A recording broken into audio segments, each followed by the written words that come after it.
Sahabat sekalian, menurut Syekh Ali Jaber almarhum ya, dalam ceramahnya ada 4 amalan yang ketika kita kerjakan insya Allah akan memperlancar rezeki kita. Karena sebagai seorang muslim tentunya selain ikhtiar secara duniawinya kita lakukan, tapi bagaimana ikhtiar langit pendekatan kita kepada Allah juga wajib kita lakukan. Dan ini adalah 4 langkah menurut Syekh Ali Jaber bagaimana memperlancar rezeki dari Allah Subhanahu wa Ta'ala. Selamat menyaksikan.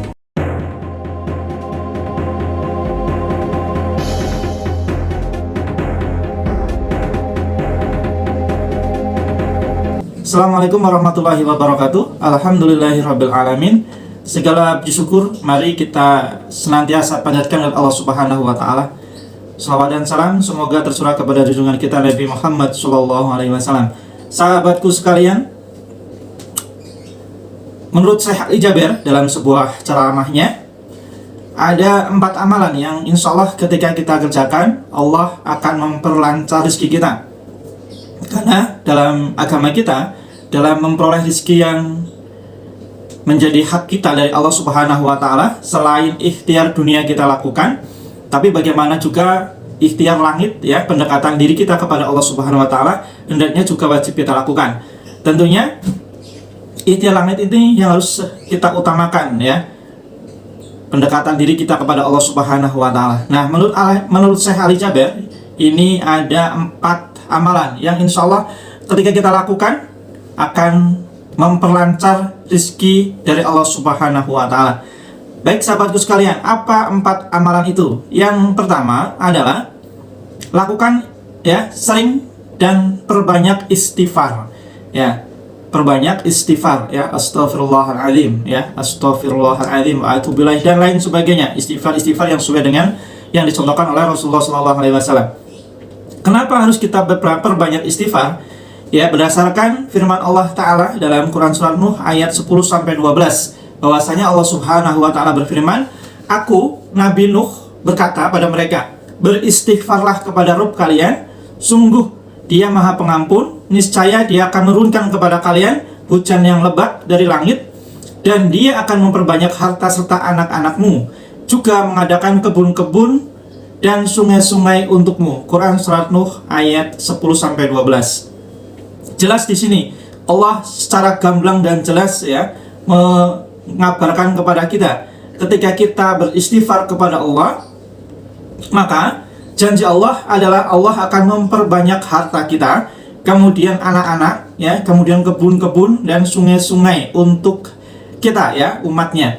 Oleh karena itulah baik sahabatku sekalian, maka perbanyak istighfar ya, terutama ya ketika di waktu pagi dan petang, dan semua ini ada dalilnya dari Rasulullah SAW.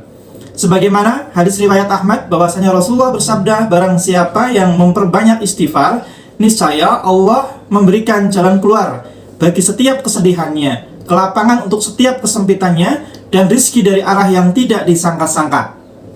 Ini Rasulullah SAW bersabda, yang bahwasanya ketika kita memperbanyak istighfar, niscaya Allah akan memberikan jalan keluar ya dari setiap kesedihan yang mungkin sedang ya terjadi ya kepada diri kita, kemudian kesempitan dan rezeki dari arah yang tidak disangka-sangka. Ini bagi siapa? Bagi orang-orang yang memperbanyak istighfar ya. Ini dari Rasulullah SAW yang memerintahkan kepada kita untuk memperbanyak istighfar gitu. Kemudian sahabatku sekalian, cara atau amalan yang kedua agar Allah memperlancar rezeki kita adalah sholat tahajud.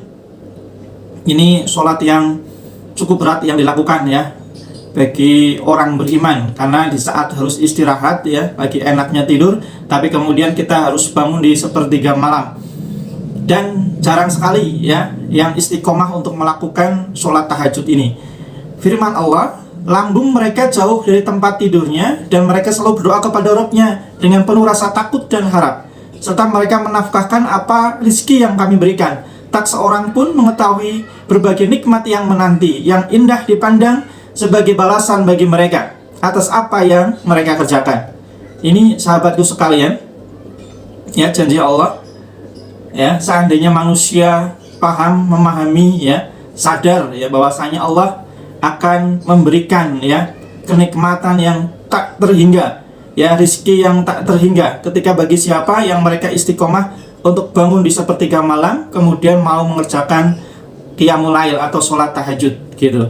Ini dalam Quran surat As-Sajdah ayat 16 sampai 17. Kemudian Allah juga berfirman, sesungguhnya orang yang bertakwa, sesungguhnya orang-orang yang bertakwa itu berada dalam taman-taman surga dan mata air sambil menerima segala pemberian Rabb mereka. Sesungguhnya mereka sebelumnya di dunia itu adalah orang-orang yang berbuat kebaikan. Di dunia mereka sedikit sekali tidur di waktu malam dan selalu memohon ampun di waktu pagi sebelum fajar. Ini sahabatku sekalian, dalam surat Az-Zariyat ayat 15 sampai 18, ya.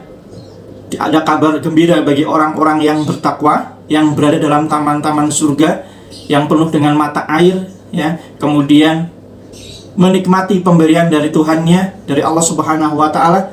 Siapa? Yaitu bagi mereka yang ketika malam hari dia sedikit tidurnya kemudian mau bangun di tengah malam, ya, kemudian memperbanyak zikir sebelum fajar. Zikir sebelum fajar berarti belum masuk waktu subuh. Jadi memang disunahkan sebelum waktu fajar kita perbanyak istighfar, berbanyak zikir kepada Allah Subhanahu wa taala. Maka insya Allah kita akan dimasukkan ke taman-taman surganya Allah dan diberikan kenikmatan yang tak terhingga dari Allah Subhanahu wa taala. Oleh karena itulah sahabatku sekalian, begitu indah kabar gembira bagi siapa saja yang bangun di tengah malam, ya, ketika Allah, ya, menyebarkan, ya, kenikmatan limpahan rahmatnya di waktu sepertiga malam itu. Usahakan sahabatku sekalian kita untuk sholat tahajud, ya, minimal 21 paket hemat, ya, 21 2 tahajudnya, satunya witir, atau syukur-syukur bisa lebih dari itu, ya, karena janji Allah begitu besar bagi siapa saja yang melakukan sholat tahajud di sepertiga malam. Begitu sahabat sekalian. Ada yang kedua, ya, amalan untuk memperlancar rezeki, yaitu sholat tahajud. Dan banyak kabar gembira yang lain bagi siapa saja yang mau istiqomah menjalankan ibadah sholat tahajud.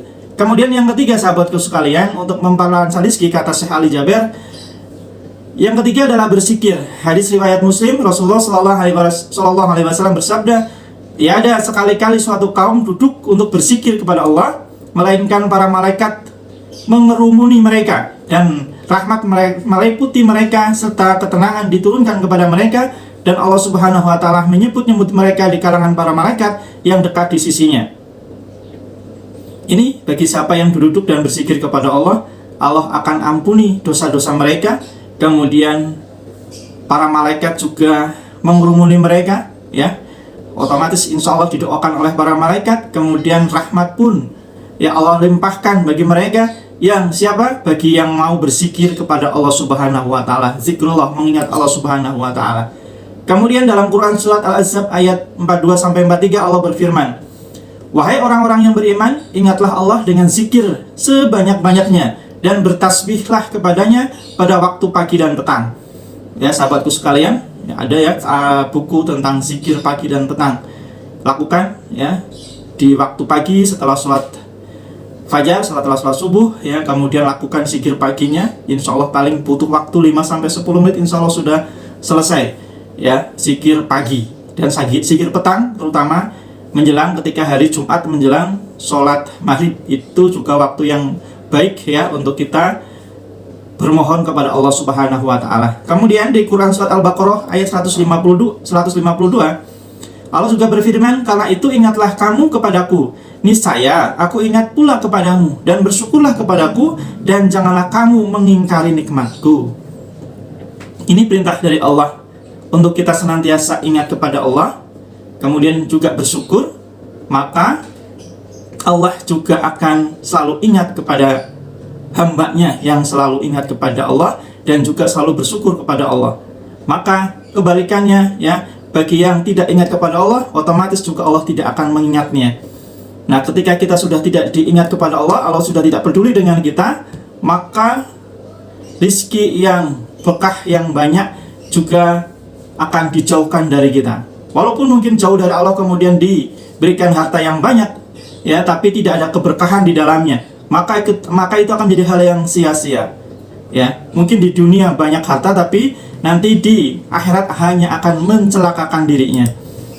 Kemudian sahabatku sekalian, yang keempat, yang terakhir, kata Syekh Ali Jaber, bagaimana agar rizki kita lancar adalah dengan perbanyak sedekah. Sebagaimana firman Allah dalam Quran Surat Al-Hadid ayat 18, sesungguhnya orang-orang yang bersedekah, baik laki-laki maupun perempuan, dan meminjamkan kepada Allah pinjaman yang baik, niscaya Allah akan lipat gandakan ganjaran kepada mereka, dan bagi mereka pahala yang banyak. Ya, jadi sahabatku sekalian, sedekah ya tidak kita mengeluarkan, tapi sebenarnya kita meminjamkan kepada Allah Subhanahu wa Ta'ala pinjaman yang baik, dan Allah akan melipat gandakan ya dari sedekah yang kita lakukan. Kemudian dalam firman Allah di surat yang lain, Allah Subhanahu wa Ta'ala berfirman dalam Quran surat Saba ayat 39, dan apa saja yang kamu infakkan, Allah akan menggantinya, dan dialah pemberi rezeki yang terbaik. Pasti ya, Allah ini yang berjanji dalam Al-Quran. Janji Allah pasti akan diwujudkan, tidak akan mungkin terabaikan. Beda dengan janji manusia. Kemudian Rasulullah juga berfirman dalam hadis riwayat Al-Baihaqi, turunkanlah, datangkanlah rezekimu dari Allah dengan mengeluarkan sedekah. Memancingnya dengan sedekah, kata Rasulullah. Kemudian dalam hadis yang lain, dalam salah satu hadis qudsi, Allah berfirman, hai anak Adam, infakkanlah, nafkahkanlah hartamu, niscaya aku memberikan nafkah kepadamu. Ya, baik sahabatku sekalian, ini begitu banyak ya dalil dari Al-Quran maupun hadis ya tentang keutamaan kita bersedekah, yang hakikatnya itu akan lebih menguntungkan bagi kita ya sebagai hamba Allah ya, ketika mau mengerjakan, mau beramal soleh ya, mau berinfak di jalan Allah. Ini akan sangat menguntungkan kepada kita. Oleh karena itulah sahabatku sekalian, perbanyak sedekah, tak harus di waktu luang, di waktu lapang, tapi di waktu sempit juga kita usahakan untuk bersedekah, karena tidak ada ya batasannya. Kalau baru ketika hartanya banyak dan melimpah baru bersedekah, tapi ketika miskin, ketika tidak ada harta ya kemudian tidak mau bersedekah. Tidak seperti itu saudaraku sekalian. Ya, bersedekahlah di waktu lapang, dan walaupun di waktu sempit pula ya, di waktu lapang dan waktu yang sempit usahakan bersedekah ya. Demikian sahabatku sekalian, ada 4 amalan kata Syekh Ali Jaber yang insya Allah akan memperlancar rezeki kita ya. Insya Allah ketika kita lakukan semata-mata hanya karena Allah Subhanahu wa Ta'ala, pasti akan terwujud ya, karena janji Allah pasti tidak akan mungkin teringkari ya. Baik sahabatku sekalian, semoga kita bisa melakukan 4 amalan ini ya, 4 amalan untuk memperlancar rezeki kita kepada Allah Subhanahu wa Ta'ala, dari Allah Subhanahu wa Ta'ala, dan semoga Allah memberikan rezeki yang melimpah dan juga penuh dengan keberkahan, sehingga rezeki yang melimpah itu tidak akan memberatkan timbangan kita di hadapan Allah, tapi sebaliknya rezeki yang banyak dan melimpah itu akan memperlancar kita untuk masuk dalam surganya Allah Subhanahu wa Ta'ala. Terima kasih, mohon maaf kalau ada yang kurang berkenan, kalau ada yang salah adalah kekhilafan kami, kalau ada yang benar semata datang dari Allah Subhanahu wa Ta'ala. Assalamualaikum warahmatullahi wabarakatuh.